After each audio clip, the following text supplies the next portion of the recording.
Hello दोस्तों, आप सभी का हमारे YouTube channel history with Idris Khan में आप सभी का स्वागत है। दोस्तों, जैसे कि आप सभी को पता है, हमारे यूट्यूब चैनल पर हिस्ट्री के जो मोस्ट इम्पोर्टेंट टॉपिक होते हैं, जिनसे एग्ज़ाम में बार बार क्वेश्चन पूछे जाते हैं।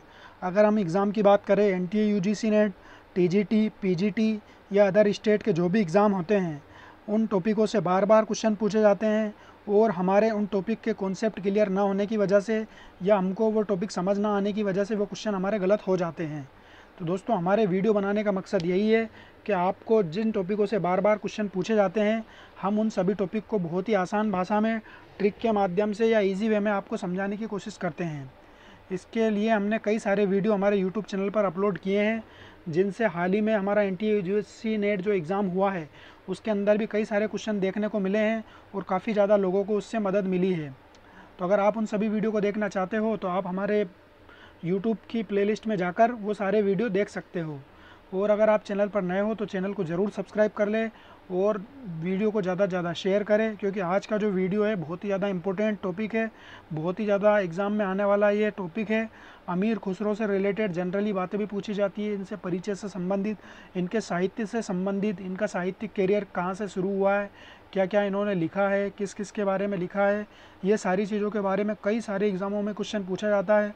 एनटी यूजीसी नेट के एग्ज़ाम में तो हर बार यहाँ से एक दो क्वेश्चन देखने को मिल जाता है।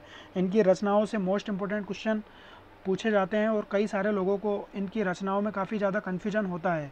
तो दोस्तों, आज के वीडियो के बाद बिल्कुल निश्चिंत रहिए, आप पूरे वीडियो को ज़रूर देखिए। आपके जो भी डाउट है, जो भी कन्फ्यूजन है, आज के वीडियो में ख़त्म होने वाले हैं। तो दोस्तों, बिना समय गंवाए चलते हैं हम हमारी स्लाइड के ऊपर, जहाँ हम आज के टॉपिक को डिस्कस करने वाले हैं। तो आज का टॉपिक है हमारा अमीर खुसरो। तो दोस्तों, ये हम स्लाइड के ऊपर आ चुके हैं। तो आज के वीडियो के अंदर हम अमीर खुसरो से रिलेटेड जितनी भी बातें हैं, इनके परिचय के बारे में, इनका जन्म कहाँ हुआ, कैसे हुआ और इनके माता पिता कौन थे, इनका साहित्यिक करियर किस तरीके से शुरू हुआ, इनका कौन कौन से साहित्य है, किस किस साहित्य के अंदर किस किस बात का वर्णन मिलता है, ये सारी चीज़ों के बारे में आज हम विस्तार से देखेंगे।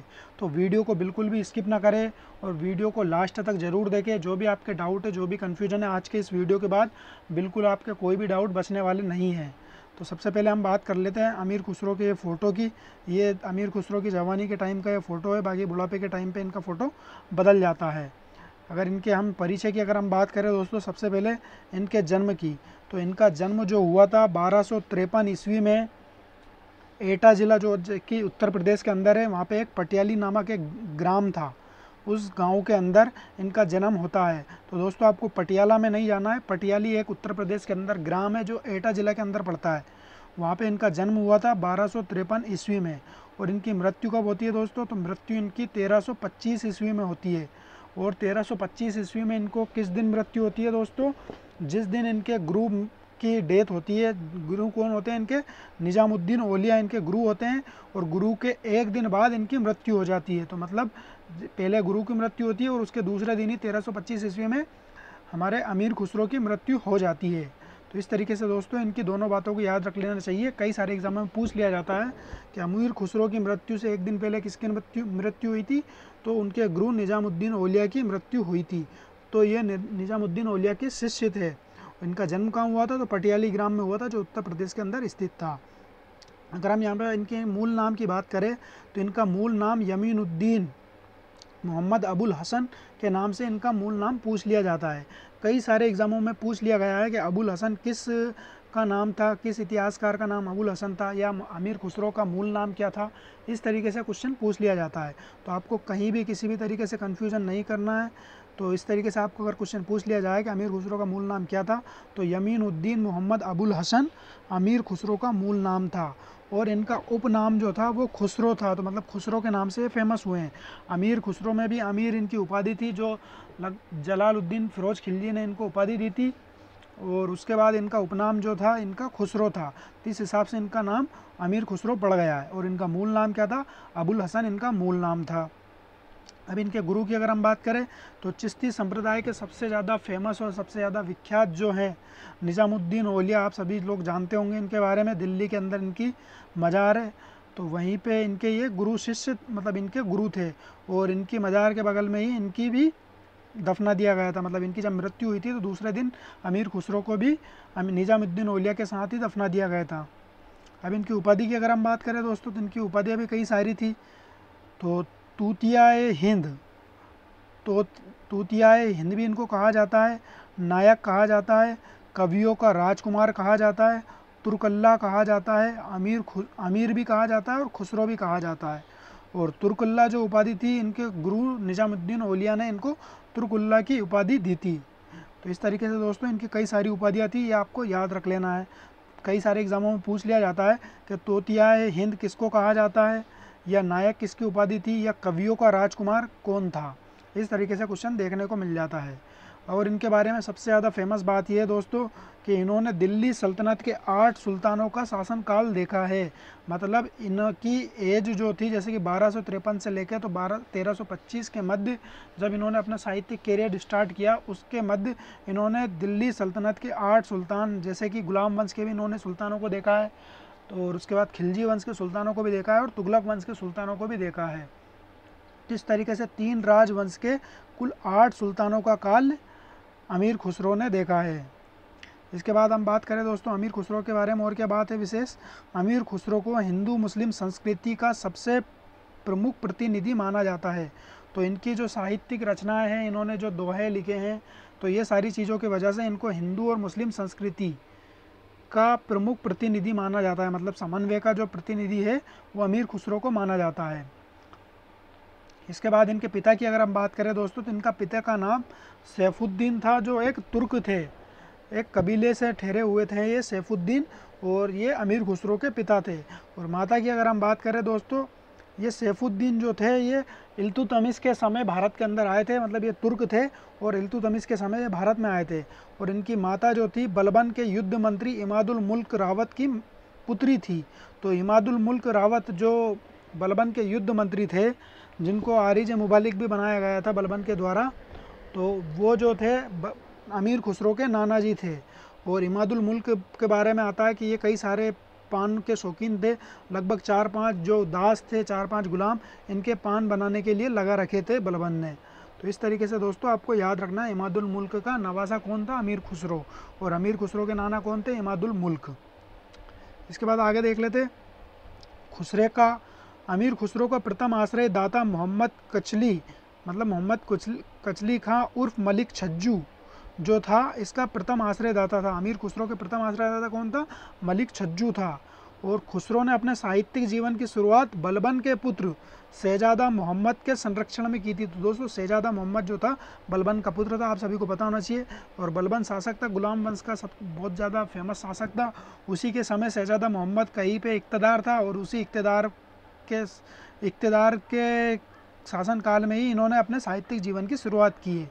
और इन्हीं के कहने पर इन्होंने अपनी साहित्यिक रचनाएं लिखना शुरू किया है। तो आप सभी को कंफ्यूज नहीं होना है। बलबन का आश्रयदाता, अमीर खुसरो का आश्रयदाता जो था वो मलिक छज्जू था, मगर खुसरो का जो साहित्यिक जीवन की शुरुआत हुई है वो बलबन के पुत्र शहजादा मोहम्मद के समय हुई है। तो ये आपको दोनों बातें याद रख लेना है। मलिक छज्जू आश्रयदाता था, मगर साहित्यिक जीवन की शुरुआत शहजादा मोहम्मद के समय हुई थी। अब इनके उपाधियों की बात कर लेते हैं। तो जलालुद्दीन खिलजी ने पुस्तकालय का अध्यक्ष और शाही कुरान का परिचारक का पद दिया।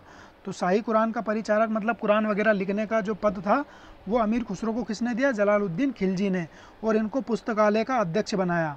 अब इसके बाद आता है अलाउद्दीन खिलजी। अलाउद्दीन खिलजी ने इनको राजकवि का पद दिया। तो राजकवि किसके शासनकाल में जाकर बनते हैं, ये अलाउद्दीन खिलजी के शासनकाल में जाकर राजकवि बनते हैं। और अलाउद्दीन खिलजी के साथ ही अभियानों पे जाते हैं, जैसे कि रणथंबोर अभियान हुआ, चित्तौड़ अभियान हुआ। मलिक कफूर के साथ इन्हीं के समय दक्षिण के अभियानों पे भी जाते हैं। तो राजकवि जो थे ये इन्होंने कई सारे अभियानों में साथ में गए हैं अलाउद्दीन खिलजी के। तो ये सारी चीज़ें इनके बारे में देखने को मिलती है। और साहित्यिक रचनाएं भी जलालुद्दीन खिलजी के लिए भी लिखी, अलाउद्दीन खिलजी के बारे में भी जानकारी मिलती है। तो ये सारी चीज़ें आपको याद रख लेनी है। तो किस तरीके से आपको याद रखना है, अमीर खुसरो का जो आश्रयदाता था वो मलिक छज्जू था। अमीर खुसरो का जो साहित्यिक जीवन की शुरुआत हुई है वो शहजादा मोहम्मद के समय हुई है। जलालुद्दीन खिलजी ने पुस्तकालय का अध्यक्ष और शाही कुरान के परिचारक का पद दिया, और अलाउद्दीन खिलजी ने इनको राजकवि बनाया। तो ये सारी चीज़ें आपको याद रख लेना है। इसके बाद अगले क्वेश्चन की बात कर लेते हैं दोस्तों।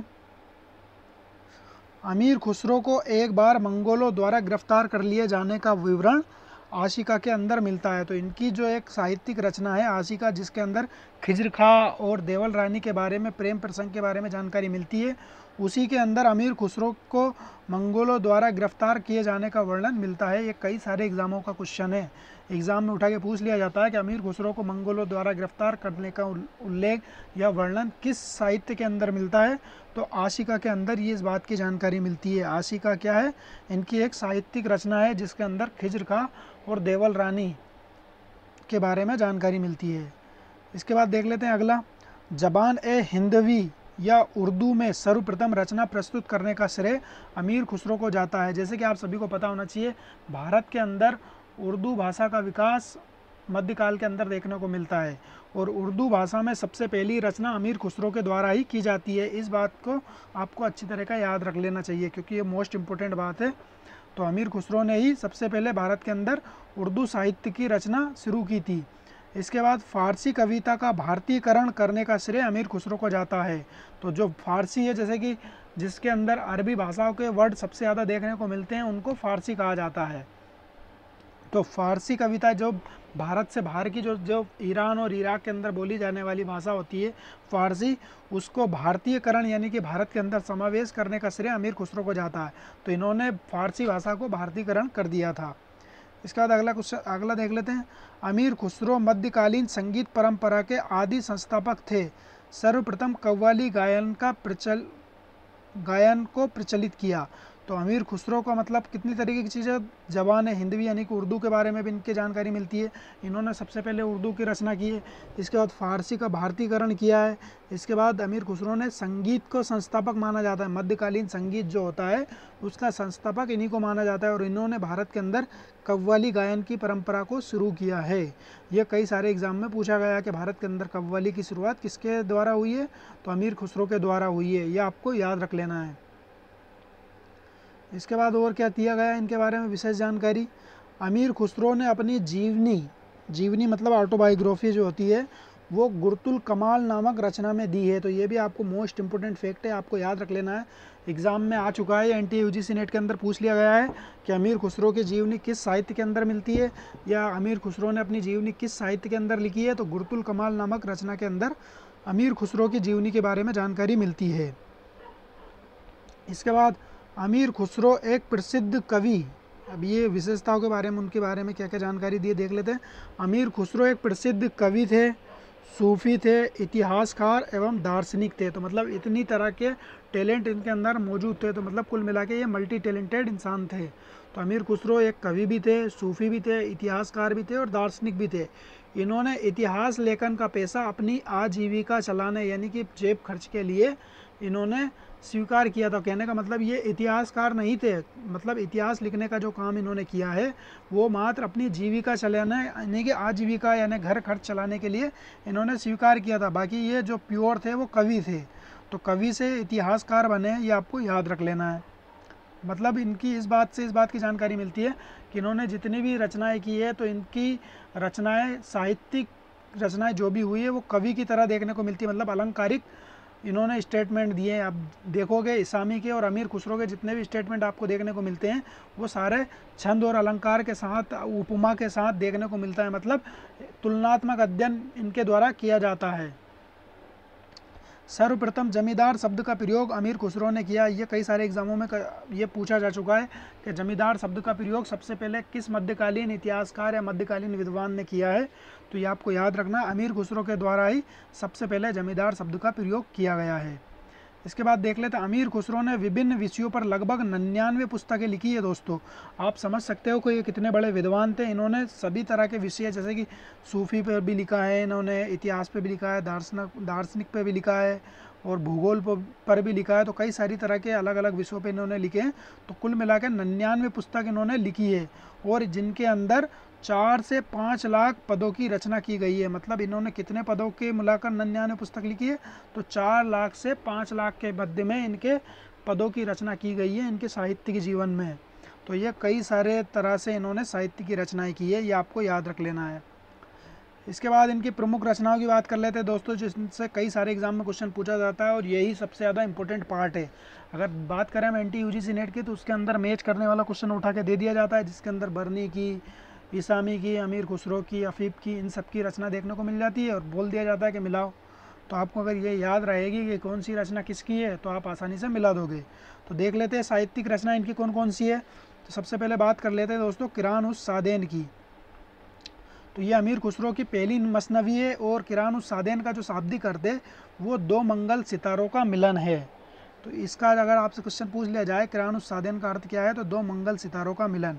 और अमीर खुसरो के साहित्यिक जीवन में सबसे पहली रचना यही है, क्योंकि बलबन के पुत्र शहजादा मोहम्मद के बाद बुगरा खां आ जाता है और बुगरा खां के समय ही इनको केकूबाद आ जाता है और केकूबाद के समय ही इनकी ये रचना कंप्लीट होती है। तो अमीर खुसरो की पहली मसनवी कौन सी है? किरान उस सादेन है। अब बात कर लेते हैं इस किरान उस सादेन के में किस किस बात की जानकारी मिलती है। तो इस पुस्तक के अंदर जो सबसे इम्पोर्टेंट फैक्ट मिलता है कि इस पुस्तक के अंदर सुल्तान केकूबाद, जो हमारे दिल्ली सल्तनत का जो गुलाम वंश है उसके अंदर देखने को मिलता है केकूबाद, और बुगरा खां मतलब ये पुत्र होता है केकूबाद और बुगरा खां पिता होता है। तो ये दोनों मिलते हैं रावी नदी के तट पर और बुगरा खां आकर इसको सजदा पेबोस करता है, इसके बारे में जानकारी मिलती है।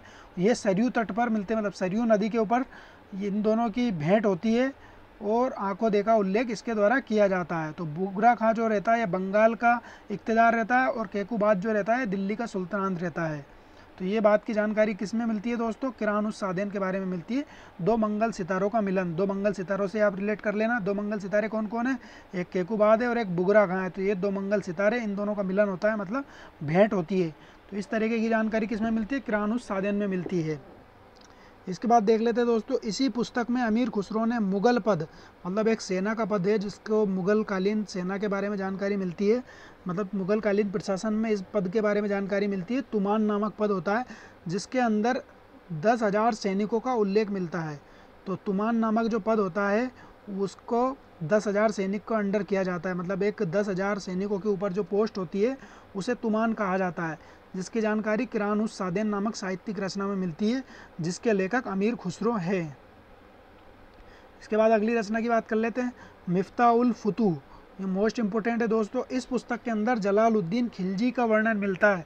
जलालुद्दीन खिलजी के समय किए गए अभियान, जलालुद्दीन खिलजी की प्रशासन, जलालुद्दीन खिलजी के बारे में जितनी भी जानकारियाँ हैं वो सारी मिफ्ता उल फुतूह के में मिलती है। और यहाँ पे आपको कन्फ्यूजन नहीं होना है दोस्तों, मिफ्ता उल फुतूह और खजाइन उल फुतूह, ये दो साहित्यिक रचनाएं जिनके अंदर खिलजी वंश के शासकों के बारे में जानकारी मिलती है। तो मिफ्ता उल फुतूह में तो आपको जलालुद्दीन खिलजी के बारे में मिलती है, मगर खजाइन उल फुतूह जो होती है दोस्तों इसमें अलाउद्दीन खिलजी के बारे में जानकारी मिलती है। तो आपको खजाइन उल फुतूह किस तरीके से याद रखना है कि अलाउद्दीन खिलजी जो होता है वो कई सारे खजानों को लूटता है। तो खजानों के लूटने के बारे में जानकारी क्या मिलती है? तो दक्षिण में खजाने लूटता है, तो दक्षिण के बारे में जानकारी, खजाने लूटने के बारे में जानकारी, कौन खजाने लूटता है? अलाउद्दीन खजाने लूटता है। तो जो खजाने लूटता है उसी के बारे में जानकारी जब लिखेंगे तो किस पुस्तक में लिखेंगे? खजाइन उल फुतूह के बारे में। तो अलाउद्दीन खिलजी के बारे में जानकारी किस में मिलती है? खजाइन उल फुतूह में। अलाउद्दीन खिलजी की उपलब्धियों का वर्णन मिलता है इसमें, दक्षिण के अभियानों के बारे में उल्लेख मिलता है। आपको बस इस तरीके से रिलेट करना है, दक्षिण के अंदर जो खजाने थे उसको अलाउद्दीन खिलजी ने लूटा था। तो दक्षिण के बारे में जानकारी मिल गई। अलाउद्दीन खिलजी ने खजाने लूटे तो किस पुस्तक में मिलेगी? खजाइन उल फुतूह में इसकी जानकारी मिलेगी। दक्षिण के बाजारों के बारे में उल्लेख मिलता है। दक्षिण के बाजारों, क्योंकि अमीर खुसरो जो था मलिक काफूर के साथ दक्षिण में जाता है घूमने फिरने के हिसाब से।